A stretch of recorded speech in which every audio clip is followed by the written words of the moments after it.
Welcome to the Futility Closet podcast, forgotten stories from the pages of history. Visit us online to sample more than 10,000 quirky curiosities, from a pyramid for Newton to a rhyme for wasp. This is episode 268.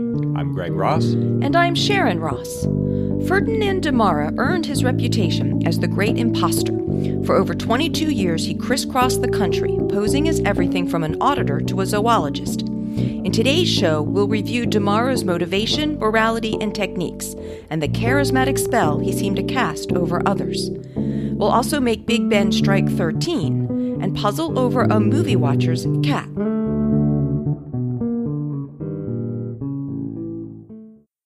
In October 1951, the Canadian press reported a dramatic story. A heroic surgeon in the Royal Canadian Navy had single-handedly treated 16 wounded Korean soldiers aboard a pitching destroyer.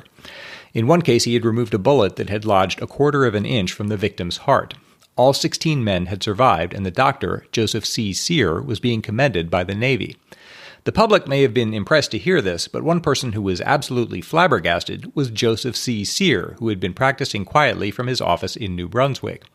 Sear recognized the impostor. The two had met earlier that year in Augusta, Maine, and apparently the man had used his credentials to join the Navy. After he was discharged, the impostor sold his story to Life magazine and revealed an almost unbelievable career as a human chameleon.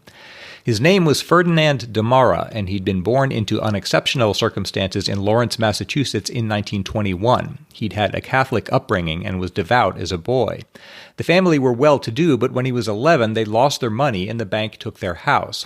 Whether that was the cause of everything that followed isn't clear, but his reduced circumstances limited his ability to go places and control things, and he felt that keenly. Whatever the reason, in high school he ran away from home to join a Trappist monastery in Rhode Island, then joined the Army and the Navy, going AWOL from each. And then he embarked on such a whirlwind series of impostures that I can't even summarize it completely here. Over 22 years, he was a psychology professor, a deputy sheriff, a philosophy dean, a hotel auditor, a law student, a civil engineer, a hospital orderly, a zoologist, a prison warden, a high school teacher, and a surgeon. And those are just the high points. His biographer wrote in 1959, he has very likely been in more Catholic orders and institutions than any Roman Catholic alive today. In many of these cases, he was stealing the identities of real people, a skill that he cultivated into a science and could apply almost arbitrarily. He resolved to steal the identity of Cecil Boyce Hammond, a biologist from Purdue, when he overheard a student praise him on a bus. He drew another man's name from an Iowa State College catalog that a sailor happened to leave behind at a servicemen's club. When asked why he had done all this, he said, "Rascality, pure rascality." But there was no mischief in his deceit. As he took each new job, he applied himself conscientiously until he was discovered and then left willingly and often regretfully. In nearly all cases, the employers declined to press charges, both to avoid embarrassment and because they were genuinely sad to see him go. If anything, he seemed to feel badly about what he was doing. He told Life, "In this little game I was playing, there always comes a time when you find yourself getting in too deep. You've made good friends who believe in you, and you don't want them to get hurt and disillusioned. You begin to worry about what they'll think if somebody exposes you as a phony." By all accounts, Damara was extremely intelligent and had an exceptionally strong memory. He seemed capable of doing any job he tried his hand at, so it's not clear why he didn't just follow the ordinary course in life. His father said he was, quote, bright to the point of genius. Things came easily to him and he read constantly. There was nothing bad in him. He always wanted to help others, especially those who were suffering. He said, "I love the boy, but I don't know him. He's good and he's kind and he has a really brilliant mind, but I've never been able to understand him. I don't think anybody else understands him either." Part of the problem seems to be that he felt a contempt for convention. He wasn't rebellious, but he had no automatic respect for authority.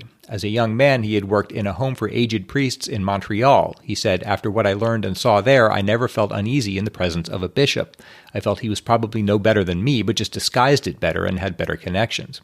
And he saw little value in formal schooling. When a Catholic order in Chicago sent him to DePaul University for a crash course in graduate theology, he passed it with straight A's. He said, "That experience really changed me. No matter how I might feel, I still can't work up any respect for acquired learning. I can for character, but not learning. A man with a good mind who trusts it can learn anything he needs to know in a few months." In his case, that seems to have been true. At Gannon College in Erie, Pennsylvania, he taught courses in general, industrial, and abnormal psychology. Asked whether he had any qualms about teaching these subjects to college students, he said, "Why? I just kept ahead of the class. The best way to learn anything is to teach it." So maybe he wanted to prove that he could skip conventional training and succeed by his own devices, an odd kind of ambition. He once said, "Every novice carries a bishop's mitre in his tunic." The best insight I've been able to find is from his biographer, Robert Crichton. He felt that Damara's main enemies were boredom and a sort of Walter Mitty fantasy life. He wrote, "Any job that Damara can legitimately expect to hold is far beneath him. If he tries working in a hospital, it isn't long before he finds himself peeking into the operating room, dreaming of the feel of a scalpel in his hand, knowing once more the overwhelming and urgent sensation of men's lives depending on your knowledge and skill, dreaming with a far-off look of the challenges that could await him. When the dream passes, the sense of empty boredom in his real station becomes intolerable, and the blood of the impostor begins to flow once more through his veins. It is never very long after such a dream that he goes." Plus, it must be said, all of this was fun. One observer at North Haven, Maine, where Damara was arrested for posing as a schoolteacher, said, "By God, all of the time he was out here, I always had the feeling that he was laughing at us. Not hard, or nasty, but laughing like he was enjoying a great big secret all his own. Oh, don't tell me, he was having a real lot of fun posing." By now it may have occurred to you that our main source for this whole tale is an admitted fraud. How do we know that it all really happened? I had the same skepticism, but as far as possible, it's been followed up. Crichton spent a full year on the road with Damara, retracing his adventures all over the country and confirming the facts wherever he could. He even followed up his book about Damara, The Great Impostor, with a second book describing their time together. And Life magazine fact-checked as much of Damara's story as it could for its feature article in 1952 and said it stood up. For me, the hardest part to believe is his stint as a surgeon in Korea, but here we have a statement by the Royal Canadian Navy. Quote, "All the medical authorities in the United Nations forces in the Far East with whom Damara came in contact have testified as to the extensiveness of his knowledge of medicine and surgery, and nothing has occurred to indicate, either to RCN authorities or to the authorities of other forces in Korea, that he did not possess the competence of a fully qualified medical man."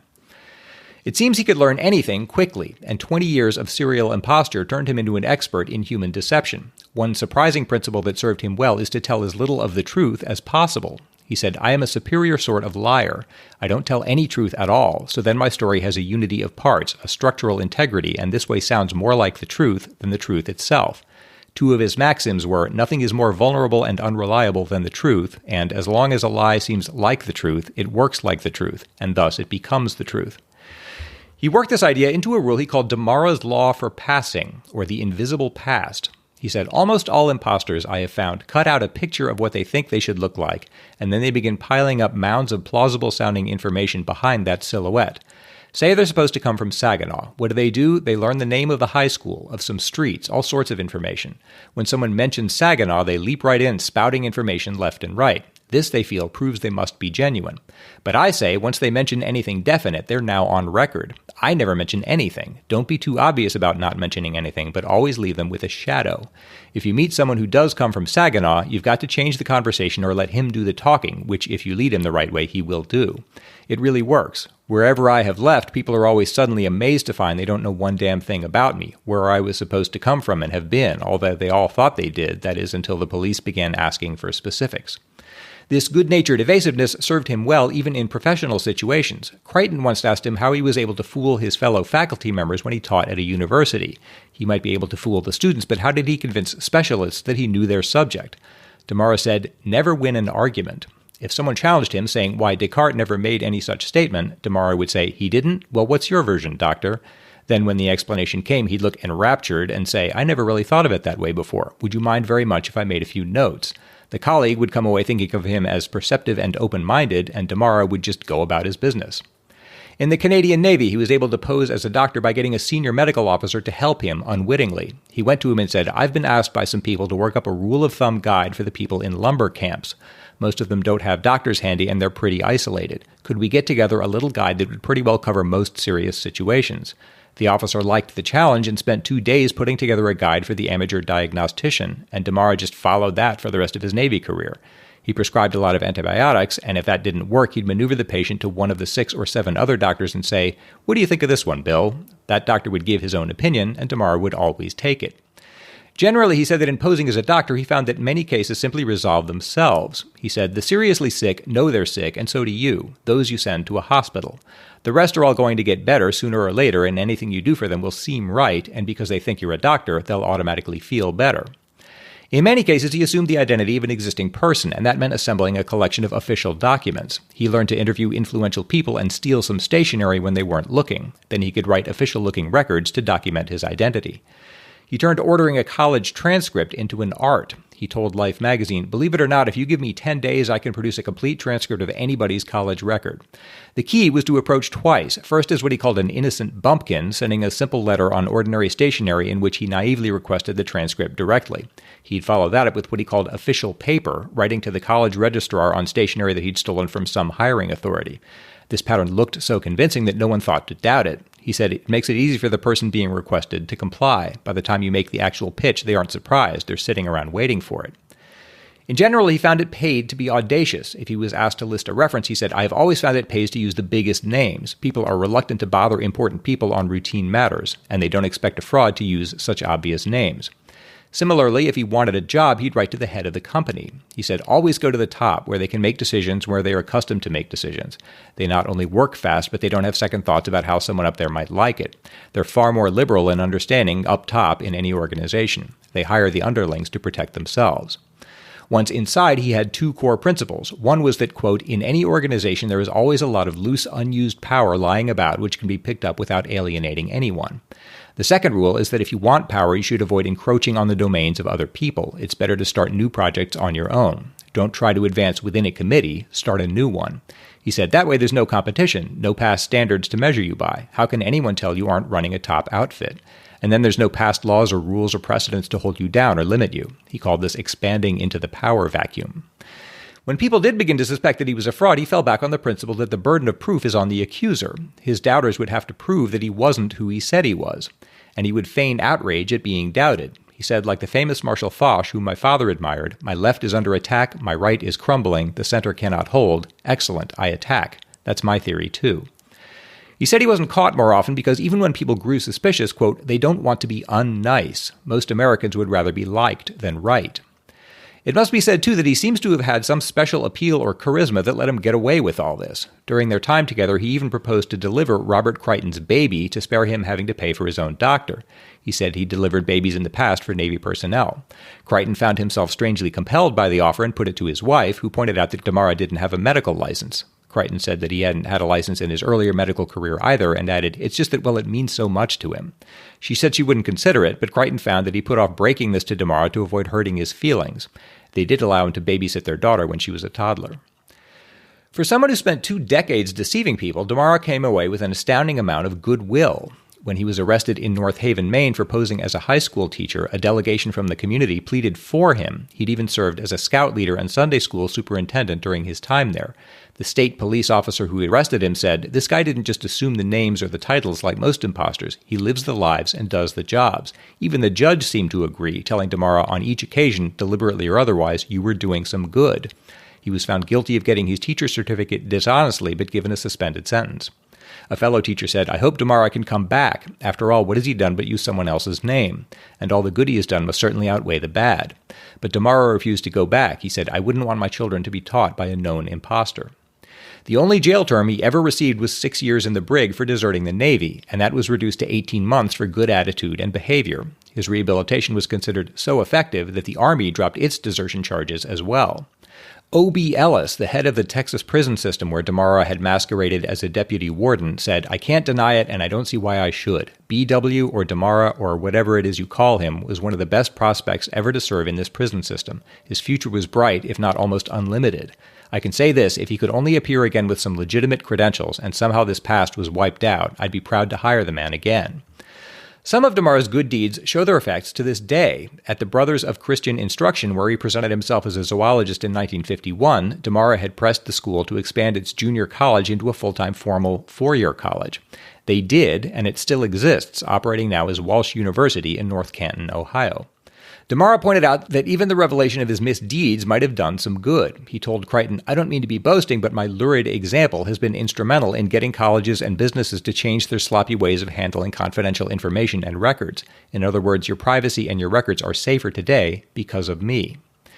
His last job was taken in his own name. He served as a religious counselor at Good Samaritan Hospital in Orange County, California. They knew about his past, but accepted him anyway. One coworker said, "At first I was very skeptical, but he sort of grows on you." He finally had to stop work when he lost both legs due to complications from diabetes. At the end, when he looked back over his life, it's hard to know what he saw, whether he was proud of what he'd done or felt some private misgiving. Though the employers he deceived had all seemed to find him trustworthy and competent, he once told Crichton, "I'm a rotten man." When he died at age 60 in 1982, his doctor told the New York Times, "He was about the most miserable, unhappy man I have ever known. Over the last few weeks of his life, all he said was he wished he could die and go to heaven."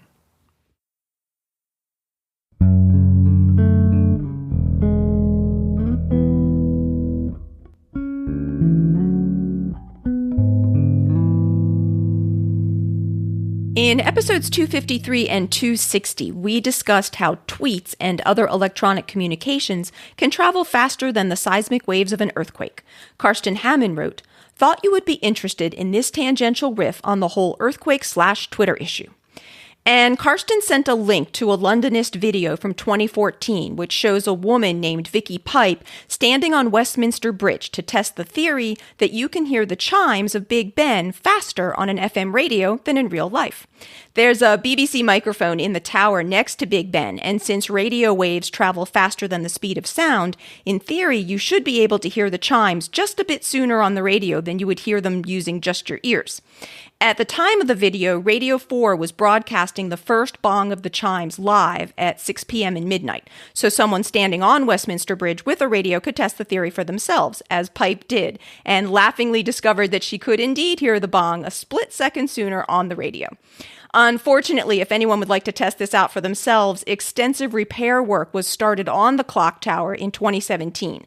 And so Big Ben is mostly silent these days, except for occasional events such as New Year's Eve and Remembrance Day, and is not expected to resume its usual tolling schedule until 2021. I'm trying to imagine what that would actually be like. It would be strange. Yeah, you're holding the radio and hear it on the radio before the right. The natural sound reached your ears. Yes. The woman recording it, Vicky Pipe, I mean, she found it really yeah, she was just laughing. Yeah. So this difference between the speed of sound waves versus radio waves could also allow for someone to possibly hear Big Ben chime 13 times at midnight, back when it was chiming regularly. A BBC 3 video from 2010 shows that if you're 1,360 meters from the clock and have a buddy holding a walkie-talkie near Big Ben, you'll hear 12 chimes on your walkie-talkie and then one more from the clock itself, as at that distance, the sound waves from the bell are about 4 seconds behind the radio waves. And this amusing fact has occasionally been used in fiction. For example, in an episode of Captain Scarlet and the Mysterons, a 1960s British science fiction TV show. In an episode of the show called Big Ben Strikes Again, first broadcast in 1967, the Mysterons, which are basically enemy extraterrestrials, plan to destroy London by hijacking a truck carrying an atomic device.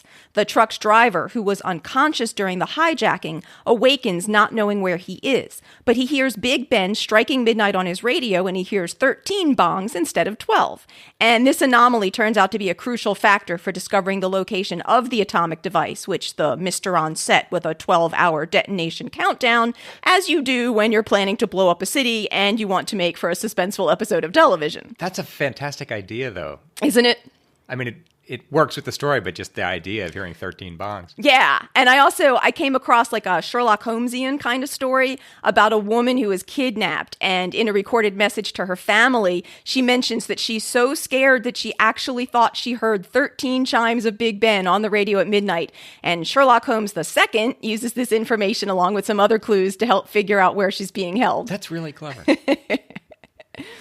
While researching this topic, I learned a few things about Big Ben that I had been rather unaware of as an ignorant Yank. While the name Big Ben is commonly used for the four-faced clock in its tower, it is actually the nickname of the largest of the tower's 5 bells.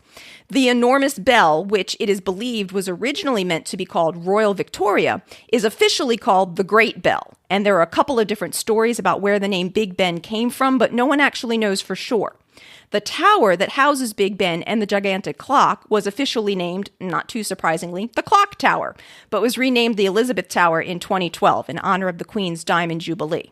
The original 16 imperial-ton bell was cast in August 1856 and was brought to London with some ceremony and carried across Westminster Bridge in a carriage drawn by 16 white horses. Since the clock tower wasn't yet fully completed, construction on it ran 5 years behind schedule, the bell was tested in a garden at the Palace of Westminster, where it cracked beyond repair in October 1857. A 13.5 imperial ton replacement bell was cast in April 1858. It took 30 hours to winch this bell up to the belfry in the clock's tower. And Big Ben rang out for the first time on the 11th of July, 1859. But in September of that year, that bell also cracked and was then not used for the next 4 years as a solution to the problem was sought. Eventually, a small square was cut into the bell to keep the crack from spreading, and the bell itself was turned a quarter turn so that a new, lighter hammer would now strike a different area. So the bell heard today is still this cracked version with a slightly different tone than it originally had. I didn't know any of this. That must have been so vexing. Yeah, I can imagine. Very expensive, too, I think. The lateral thinking puzzle from episode 260, and maybe not a spoiler alert as I won't give away the actual solution, was about how someone could be younger than someone else who has existed for a shorter amount of time. Alan Davidson from New York City wrote, "Hello, Futility Closet. I listened to the lateral thinking puzzle about a girl who was younger than her cousins but had existed for a longer time than them and immediately thought of a different answer, in vitro fertilization. I had a co-worker who had 2 children through IVF. They were conceived the same day and born several years apart. The IVF procedure creates many embryos and the extras are stored for later in case the parents want another pregnancy in the future. If the puzzle narrator's daughter had been conceived via IVF but remained in embryo storage until after her cousins had been conceived and born the traditional way, she would arguably have existed for a longer time despite being younger. Please pet Sasha for me and keep up the good work." That makes sense. Sure. And Franz wrote, "Dear Sharon, Greg, and Sasha, while listening to this week's lateral thinking puzzle, I thought I had the solution right away because I myself am aware of a similar situation. But it turned out to be a different solution. Here's my solution. I was born on the 16th of July, 1992 at about 1 o'clock in the morning. A classmate from school was born on the 15th of July, 1992 at about 8 o'clock in the evening. But while my classmate was born in Germany, I myself was born in Japan. So you've got, of course, the whole time difference thing going on. While being at the same time a day older than me and celebrating his birthday a day earlier than me, my classmate is also about 2 hours younger than me.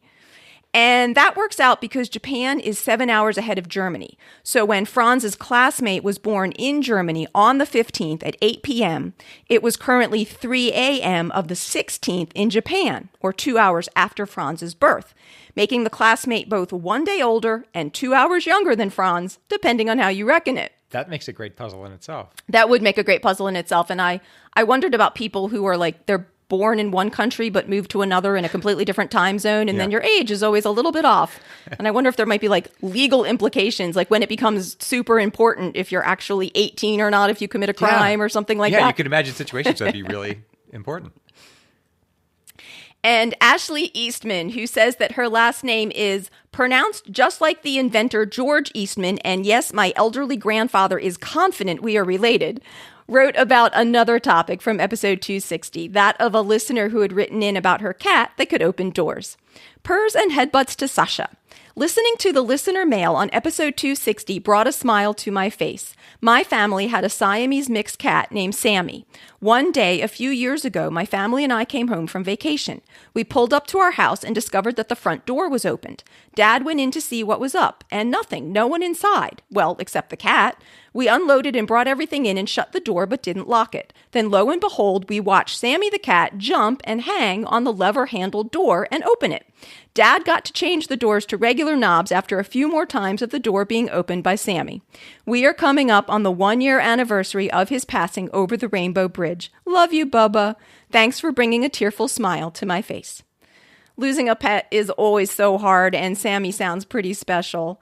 But I'll say again that we are in big trouble if Sasha ever figures out this trick for herself. And that's 2 cats we've heard of now that were able to open doors for themselves. Thanks so much to everyone who sends us email. We really appreciate hearing your follow-ups, comments, and feedback. So if you have any of those to send to us, please send it to podcast@futilitycloset.com. And yes, I do still appreciate pronunciation help.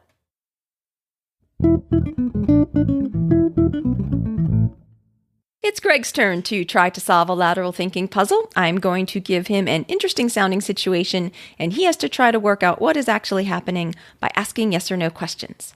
This puzzle was sent by Neil DeCarteret and his kitty Nala. A person is watching a thriller on TV. Every time there's a dimly lit scene, the person looks at their cat. Why? For some reason, I thought this would have a cat in it. I guess because you said it's from both of them. Yes. Yes, Nala helped write this, clearly. Okay, you said every time there's a dimly lit scene, yes, he looks at his cat. Yes. To see how the cat's going to respond to the... No. No. Okay. By dimly lit scene... Okay, so if he's watching this at home, I guess? Yes. I'm imagining then... Are there other lights on in the room? Yes. I mean, what I'm trying to get at is when the screen is dim, does the whole room go dim? No. So like a mouse comes out of a hole when that happens. No. No, nothing like that. I like the thought, though. So the dim lighting on the screen doesn't have anything to do with the cat's immediate surroundings. Right. The dim light on the screen does not affect the cat in any way or the room. But the cat, he's looking for a response. No. No. He is not. No, he looks at the cat. He looks at the cat. But not to see the cat's response to what's on the screen. Right. Is that fair? Right. Why not to see the cat's response at all. Do I need to know more about the movie, or like, you know, would that help me to know, like, when the screen goes dim, is there more I need to know about what's happening in the movie at that time? No. Just that it's dim. Yes. Is it that he somehow has, like, he's looking for a spare moment to take his attention away from the movie, and for some reason that correlates with the dimness on the screen? That would be a very surprising answer. Looks at the cat. Would it help me then to figure out why he's looking at the cat? Maybe. Not sure this is the best line of questioning. Okay. So do I need to know more about the movie then? No. Mm-mm.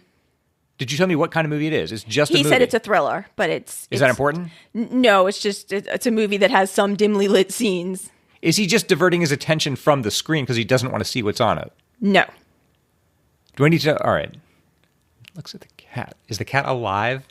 Yes. Is the cat alive. doing something I need to know about? No. The cat's just like maybe lying there. Yes. Like in his lap or something. That's possible? The cat is not in his lap. The cat's in the room. Yes. Doing nothing. Let's say the cat is doing nothing. And the cat's not watching the... I don't know the if cats ever watch television. The cat has not watched the movie. Is there anyone else there? No. Just the man and the cat? Let's say it's just the man and the cat. Did this happen to Neil? Is this true? He didn't say that it was. So I'm guessing he made it up, but maybe it is. All right, so let's just do this then. He's watching the movie. The screen goes dim at a particular moment. Sure. He looks at the cat, which is doing nothing. Yes. And then I guess at the end of the dim scene, he looks back at the TV or the whatever it is he's watching. Yes. Okay. Is it ever the case that the cat does something when he looks at it? Maybe not. Perhaps not. Perhaps the cat's sound asleep. Why would you look at it? And it's not that he's diverting his attention. Why would you look at a cat if you're not looking to see behavior and the cat may even not be doing anything? You've forgotten to ask about a major line of questioning that you should tend to ask about in lateral thinking puzzles. Is he dead? That doesn't work. That should have been my first question. Is the location important? No. Is the time period important? No. Is this true? I guess it is. Don't know. I asked if other people involved. Is his occupation important? No. And usually you ask, is there anything else about the man that I need to know? Well, but, okay, is there? Obviously there is. Yes, there is. Does he have like a condition or? Yes. Like a health condition? Yes. So he's trying to avoid being influenced by the dimness of the screen? No. I mean, like, I don't know what quite that would be, but the dimness of the screen, like the change in light brightness, could affect a neurological condition or something like that? No. But that's more vaguely on the right track than anything else. Would he get the same outcome if he just looked at the wall or something instead of the cat? Yes. So he's just taking his eyes off the screen. Yes. Why would you do that? And it's a condition. And it's not that he's doing it to take his eyes off the screen. He's doing it for another reason. For putting his eyes. And it doesn't have to do with his eyes. But he looks at someplace other than the screen. Let's say he looks towards the cat. That's probably more correct than looks at the cat. Is he avoiding pain? No. Is he avoiding the triggering of some condition? No. This has nothing to do with his eyes. Why would you... But you're saying he looked at the So cat. normally he's looking towards the TV. Mm-hmm. And when a dimly lit scene comes on, let's say he looks towards the cat instead of towards the TV. But why would you do that on only a dim scene?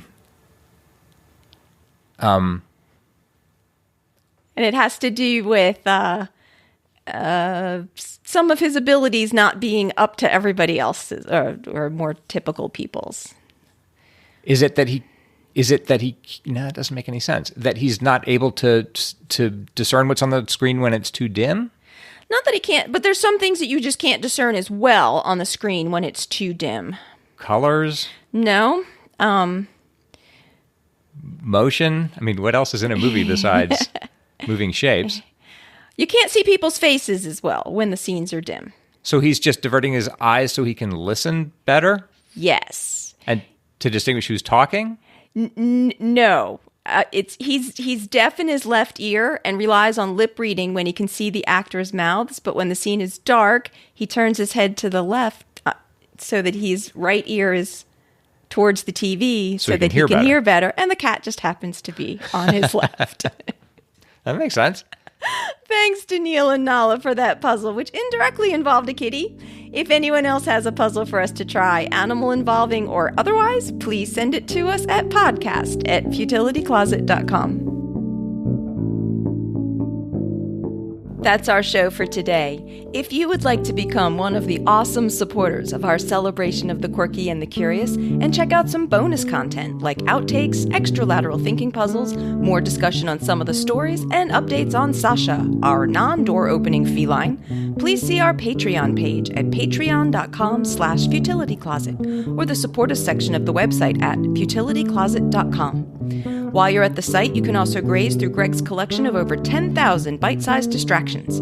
Check out the Futility Closet store, learn about the Futility Closet books, and see the show notes for the podcast with links and references for the topics we've covered. If you have any questions or comments for us, you can email us at podcast@futilitycloset.com. All our music was written and performed by Greg's talented brother, Doug Ross. Thanks for listening, and we'll talk to you next week.